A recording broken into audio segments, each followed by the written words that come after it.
Boa noite.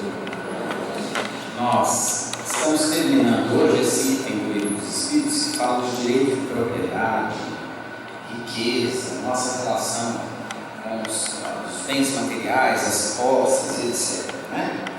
E na realidade, todo o caráter desse item, desse trecho do Livro dos Espíritos, é refletir sobre o modo como nós lidamos, ou o sentido que constituímos na nossa relação com essas coisas, né, que estão aí no mundo e que fazem parte desse campo de sentido que está aí, né, que a gente, quando nasce, já está pronto isso no mundo, e a gente tem muito pouco espaço para refletir sobre essas questões. Quando eu falo sobre campo de sentido, quando a gente nasce, essas orientações já estão prontas, etc., é porque não são verdades metafísicas, ou seja, não são verdades como assim, Deus, verdades dogmáticas. Deus existe, a gente acredita ou não, e etc. Né? E desde que o mundo é mundo, você pode acreditar ou não, pela questão de consciência, de transcendência, e etc. As outras coisas não. Por exemplo, a moda, né? Se a gente pensar que mulher veste calça há pouco mais de 100 anos, né? Isso é uma experiência histórica. Em algum momento alguém disse que usar calça, mulher usar calça, não era problema nenhum, não era uma imoralidade, né? E aí hoje nenhuma mulher tem problema em colocar uma calça. Há mais de 100 anos isso é um escândalo, uma mulher de calça comprida. A primeira mulher a usar calça comprida, pegou lá e pôs uma calça, foi a namorada de Frederic Chopin. Era uma jornalista chamada George Sand, e que curiosamente era amiga de Allan Kardec. George Sand foi uma das intelectuais que comprou, né, a primeira edição das obras básicas de Allan Kardec. Né? Inclusive na véspera da primeira edição do Livro dos Espíritos, ela teve um encontro casual em Paris com Allan Kardec. Ele a convidou. Então foi uma contemporânea de Allan Kardec que causou esse escândalo todo. Vocês veem que Kardec andava no meio bacana. Eu gosto dessa coisa assim, né? Mais revolucionária, mais transgressora, que é o jeito que o mundo vai embora, através dessas pessoas que dizem não à ordem estabelecida, né? Isso. Então alguém fala, por que mulher não pode usar calça comprida? Ela foi lá e pôs uma calça. E até hoje vocês, mulheres, que de vez em quando usam calça comprida, devem isso a George Sand, né, que teve a coragem de ir lá e colocar uma calça comprida. Aliás, ela tinha um namoro muito aberto com o Frederic Chopin. Eles nunca se casaram e tal, mas viviam juntos. De vez em quando eles ficavam juntos, de vez em quando não ficavam. E era assim, né, os intelectuais daquela época, contemporâneos de Allan Kardec. Por exemplo, a riqueza. Dizem pra gente que dá certo na vida é gente que tem carro importado, mora num condomínio na Zona Sul, aqui em Ribeirão. Certo? Usa roupa de lojas do Ribeirão Shopping, frequenta o Coco Bambu. E aí, se você não faz nada disso, o perigo é você achar que você é um fracassado, né? Se você não é uma pessoa que faz as coisas que o mundo diz para você, que gente que deu certo na vida faz, você realmente começa a acreditar que tem algo de errado com você. Agora, isso é um conjunto de crenças de um determinado lugar, numa determinada época, e que se impõe, e se a gente for muito bobinho, a gente realmente começa a acreditar que a vida é assim. E que se eu não tenho essas coisas, tem algo errado com a minha vida. Então, assim, a relação que a gente tem com as coisas aí que estão na vida, ela pode ser uma relação imbecil, uma relação burra, que a gente não para refletir sobre essas coisas, fazem ou não sentido para a nossa vida, ou pode ser algo inteligente, do tipo, até que ponto essas coisas são importantes para mim de verdade, até que ponto elementos de consumo são importantes para o meu bem-estar. existencial, vamos dizer assim, para não falar bem-estar espiritual, ou subjetivo, ou, até que ponto elas são importantes para o meu bem-estar existencial, para o repertório de valores que eu escolho acreditar, nos quais eu escolho acreditar, para que a minha existência faça algum sentido. Então a relação com essas coisas todas, ela pode ser uma relação leve, pode ser uma relação solta, inteligente, ou pode ser uma relação burra e aprisionante, em que eu me torno refém desses elementos de status social constituídos historicamente e que de certa forma me aprisionam, me vinculam de alguma forma. Então, na verdade, quando a gente estuda esse trecho do Livro dos Espíritos, tudo é muito óbvio, muito óbvio. Quando ele fala assim, qual é a propriedade, nós estamos nas últimas questões, qual é o caráter da propriedade legítima? Só há uma propriedade legítima que foi adquirida sem prejuízo para os outros. Isso é um princípio ético que está para além das religiões, e de verdade a gente nem precisaria de um espírito superior descer à terra para nos dizer essa coisa óbvia, quase elementar, bobinha, quer dizer, imaginar que precisou um espírito da falange de Jesus vir contar isso para a gente acreditar nisso, é risível. Qual é a propriedade legítima? É aquela em que eu não lesei ninguém para ter. Mas para aí, não, esse aqui é o problema. Qual é o problema? Eu sou um sujeito muito rico, e tudo que eu tenho, eu adquiri honestamente, eu nunca prejudiquei ninguém, eu nunca lesei ninguém. Será que isso é suficiente para legitimar o que eu tenho? Até pode ser, do ponto de vista ético, num mundo em que ter coisas não é um problema diante dos valores constituídos na nossa época. Porém, o que a gente vê é que isso também não tem sido necessário para completar ou planificar de sentido a existência das pessoas. Tanto que a gente vê muita gente rica e assim, sofrendo de problemas muito parecidos com gente que é muito pobre.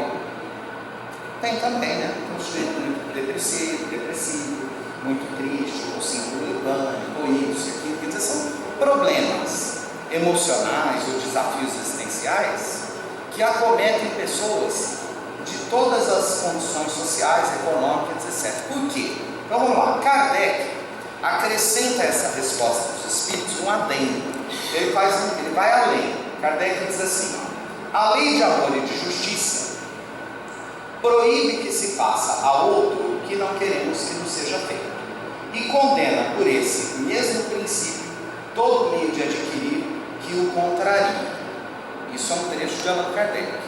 Então ele atribui um caráter religioso a essa ética. Ele diz, da lei segundo a qual não se deve fazer ao outro aquilo que a gente não deseja que o outro faça a gente, que é algo bem retributivo e também muito elementar. É um princípio ético fundamental. Se eu não gosto para mim, eu não devo fazer para o outro. Até aí, tudo bem. Mas vamos imaginar que eu sou um sujeito, como eu estava dizendo, muito rico, eu tenho muita coisa, tudo que eu tenho eu adquiri eticamente, eu não lesei ninguém, só que à minha volta tem um monte de gente pobre, sofredora, passando necessidade, uma situação muito precária, e às vezes não precisa nem ser no bairro do lado, às vezes dentro da nossa própria família, no nosso quarteirão, no nosso âmbito de amizade, no nosso círculo de amigos, tem pessoas passando privações. E às vezes essas privações são mais dolorosas. É muito dolorosa a privação envergonhada, porque a privação pública, aquela do sujeito que mora na favela, todo mundo sabe que é pobre, que passa fome, etc., essa daí é visível, todo mundo vai lá, entrega uma cesta básica, tem sopa lá no núcleo, assistencial da igreja protestante, do centro espírita, da igreja católica, todo mundo vai distribuir coisa. O problema é quando a gente tem gente parecida com a gente, assim na média, estou falando de mim como uma mediana, gente remediadinha, que não é nem muito pobre, mas também está longe de ficar rico e tal coisa, e que precisa manter uma certa aparência, e às vezes está passando fome em casa e tem vergonha de contar que está passando necessidade. Esse é o mais doloroso, né? que ruboriza, né? Ao ter que assumir que às vezes não tem, que a despensa está vazia, que não tem dinheiro para pagar uma conta de luz, né? Às vezes o carro está lá na garagem, não sai, ninguém entende por quê, mas porque não tem dinheiro para pagar o IPVA, não tem como colocar um combustível, né? Não tem como dar uma manutenção, né? E é muito triste isso também, porque a pobreza é a privação envergonhada, constrangida no mundo que cobra da gente o tempo todo um mínimo de bem-estar econômico, de certa facilidade. E às vezes está tão próximo da gente, né? Um familiar, um amigo, e os sinais estão sendo dados e a gente não se oferece, não estende a mão, não divide um pouco, né? Das bênçãos que a gente tem. Tem gente, por exemplo, que tem muita dificuldade de abrir a porta de casa para as pessoas, né? Que não gosta de receber gente, não gosta de contato social, né? É comum isso. É como se tivesse medo que as pessoas fossem roubar o que a gente tem, a nossa casa, a nossa alegria, a nossa vida. A gente tem muito medo de dividir o que a gente tem. Gente que tem medo de abraçar. Você já viu gente que não sabe abraçar? Você vai abraçar a pessoa endurece assim. Ele não sabe abraçar. A pessoa fica dura, como se ser abraçado fosse tirar algo muito importante dela. Ela não pode assim, não pode se doar porque tem dificuldade, né?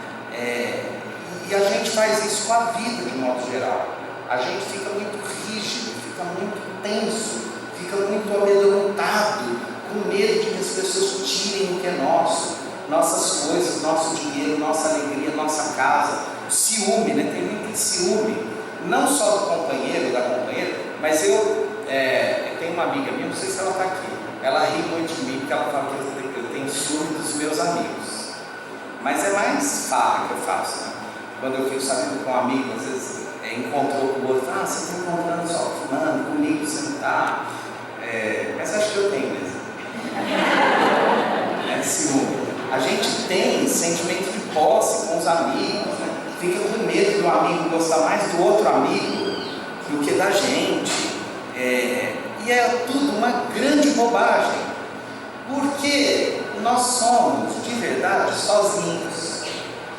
Você pode viver casado com uma pessoa que tem 10, 40, 50 anos, você continua sozinho, você é um espírito sozinho. Você vai desencarnar, o companheiro ou a companheira também vão desencarnar, cada um num momento, e mesmo que desencarnem em um acidente os dois juntos, pode ser que tenham condição espiritual diferente e cada um vai acordar em lugar totalmente impossível do outro estado. Olha que interessante. Por quê? Porque a dimensão do espírito é totalmente diferente da dimensão da matéria.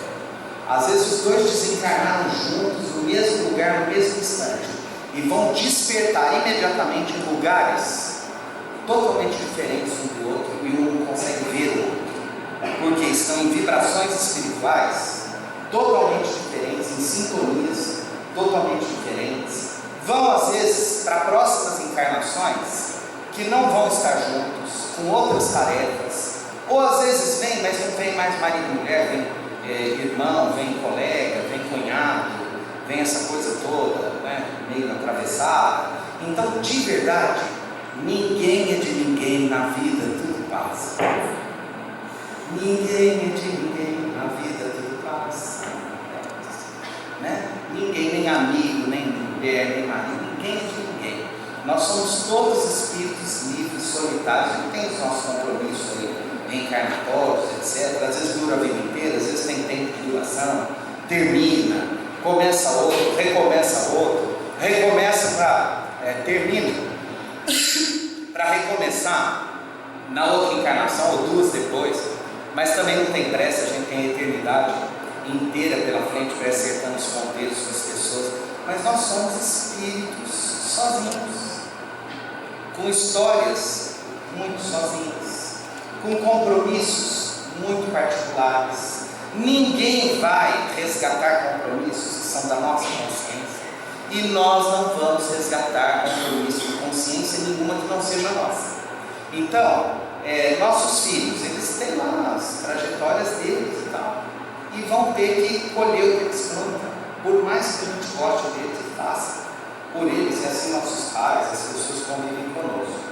O que dá para tirar desse item todo? Gente mais espiritualizada, mais evoluída, não é gente mais pobre, é gente mais desprendida, é gente mais simples. Não sei se eu estou sendo claro. O sujeito pode ser rico, mas ele é desprendido, ele tem uma relação com aquilo muito inteligente, muito desprendido, muito desapegado. Ele é muito rico, mas ele também ajuda muita gente. Ele gera emprego, ele tem iniciativa, ele tem expediente, ele faz o dinheiro dele ser bênção para um monte de gente. Tem um monte de gente que às vezes se beneficia com a inteligência que ele tem para ganhar dinheiro, ele reproduz bênçãos, e ele faz coisas, e ele distribui benesses com o que ele tem. É isso, basicamente. Ele não se apega àquilo e monta em cima daquilo, morrendo de medo que lhe tirem. Ele consegue administrar bem isso, né, de uma forma generosa, de uma forma virtuosa. E não precisa ser espírita, católico, não precisa ser nada. Basta ter compaixão do outro, ter misericórdia, ter a capacidade de sofrer junto com o outro, de ter alteridade. É isso, basicamente. A cada um segundo as suas obras. Está lá no Evangelho. A cada um segundo as suas obras. Fora da caridade não há salvação. O que é esse salvação? Eu não gosto muito, parece coisa de crente. Vai salvar, não vai salvar. Parece que está todo mundo, né? E a gente não tem essas coisas. Não é salvação, vou me salvar do inferno mesmo. É assim, vamos trocar a palavra salvação, se eu pudesse trocar, eu trocaria. Assim, fora da caridade, entendida como compaixão, a capacidade de se mobilizar com a dor do outro, fazer alguma coisa de bom para ele, não há saídas para a gente ser feliz. Eu prefiro salvação. Vamos supor que não tivesse vida além da morte. Vamos pensar se todos fôssemos materialistas. Morreu, acabou, Deus não existe, etc. Ainda assim, a prática da compaixão com um mundo mais generoso tornaria nossa vida aqui, até que a gente morresse, infinitamente mais gostosa, melhor, mais fraterna e mais prazerosa. Então é legal a gente reparar que a gente não precisa ser super religioso para entender isso. Um sujeito que não acredita em Deus, às vezes, entende mais isso do que aquele que vai na igreja todo dia, vai no centro todo dia, é miserável, é avarento em tudo, não divide nada, não divide o pão, não divide a moeda, não divide a casa, não divide a alegria, não divide o sorriso, não divide a paz, não divide o livro, não divide a informação, divide nada. Sabe aquela coisa esturricada assim? Alma seca, alma precária, né? Então, ter compaixão, olhar para o outro, sentir, poxa, eu posso ajudar, posso fazer, posso melhorar a vida do outro um pouquinho, etc. Às vezes a gente, é gostoso até, a gente dividir o silêncio com o outro. Tem momentos em que o outro está passando uma situação tão difícil que qualquer coisa que a gente for falar vai ser inútil e ruim, porque não há o que falar. Tamanha dor e sofrimento do outro. Então a gente pode ficar do ladinho quieto, só quietinho, falando: ó, estou aqui, se você quiser, você pode contar comigo. Você está dividindo a presença. Isso é caridoso? Também é caridoso. Quer ver uma outra coisa? Quando alguém errou e está todo mundo julgando, condenando, jogando pedra, falando mal, aí a gente chega para a pessoa, não toca no assunto, sorri e dá um abraço, e ela entendeu, não que a gente está achando bonito o que ela fez, mas que ela não depende de ser boa para a gente gostar dela. Isso é caridoso? Caridoso. Porque se eu só sou simpático e bom com quem só acerta, eu não entendi nada. É fácil andar com gente evoluída, boa, bacana, superior. É difícil a gente aprender a conviver e amar com gente que tem dificuldade, que erra, que todo mundo condena. Entende? De verdade, às vezes a gente assume esse papel de Deus julgador, né, de superioridade. A última questão é, olha que bonito isso, a última questão desse item: o direito de propriedade é sem limites? Os Espíritos respondem: sem dúvida, tudo que é legitimamente adquirido é uma propriedade, mas como já dissemos, as leis humanas são imperfeitas e consagram frequentemente direitos convencionais que a justiça natural reprova. É por isso que os homens reformam suas leis à medida que o progresso se realiza e que eles compreendem melhor a justiça. O que num século parece perfeito, no século seguinte se apresenta como bárbaro. O que eu falei do nosso campo de sentido histórico? Não falei agora há pouco disso? Que isso que num momento parece absurdo, no outro já não é mais. Então, por que a gente tem essas dificuldades todas para lidar com os nossos bens materiais, com as nossas propriedades, com isso? Porque a gente vive num tempo em que os valores estão sedimentados sobre essas crenças, de que se eu tiver muita coisa, eu sou mais feliz, não é? Não tem aquela propaganda de um cartão de crédito, você não pode comprar a vida, não sei, tudo mais o cartão tal, não lembro mais o nome, né? Ele pode te dar, quer dizer, a ideia de que se eu tiver um cartão de crédito com um grande limite, eu vou ser a pessoa mais feliz do mundo. É verdade que ele pode me dar muito conforto? Pode, lógico. Numa cidade quente, ter ar-condicionado é uma vida muito melhor que sem ar-condicionado, ok? E é muito legal se eu puder ter um ar-condicionado.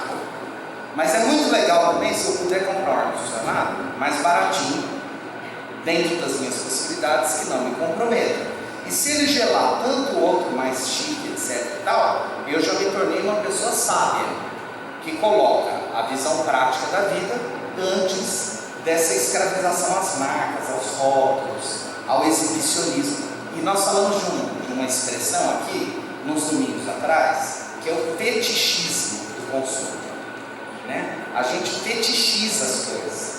Então, né, tem gente que tem fetiche. Esses dias eu conversei com um rapaz que estava me contando que ele tem 58 relógios de marca.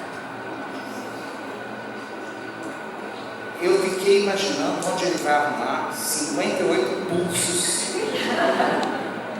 para usar, né? A outra mulher tem, igual aquela Imelda Marques, né, que tinha 2.500 pares de sapato. Olha que maravilha. E pensar que tanta gente anda descalça no chão, pegando doenças. Então tudo é o bom senso, né? Eu posso comprar coisas? Sim, mas tem uma hora que isso fica patológico. Eu começo a ficar bobo essas coisas. Eu começo a realmente acreditar que se eu não tiver coisas que o mundo diz para mim que quem não tem é inferior, eu começo a sofrer com isso. Coisa de gente burra, óbvio, espírito burro, certo? Por quê? Porque a pessoa está sofrendo, né, à toa. Quer dizer, é como eu começar a achar que quem é careca não tem vez no mundo. Né? Não, é verdade, quer dizer, aí, né? O que rola? Que aí, bacana. Né? Vamos dar um lustrinho nela, fica legal.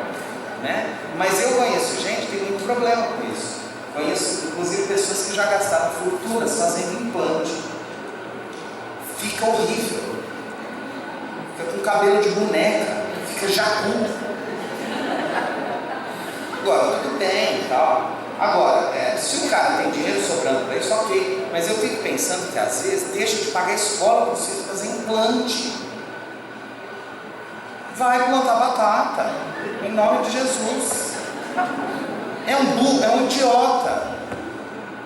Então, assim, tem espírito superior que já consegue ter valores diferenciados, e tem gente realmente que está ali nessa onda, entendeu? Sofrendo a todas essas bobagens da vida, até a hora que chega problemas realmente importantes, né? Aí a hora que o cara está lá na química ou fazendo hemodiálise, né, ele só queria ser curado, né? Tivesse uma camisinha de marca ou não, fala assim, ó, você está com 10 camisas de marca, mas você vai ter que fazer químio agora. Aí vem o câncer, vem uma doença grave, problema sério. Aí o cara fala, nossa, era isso. E eu nunca vi, não percebi.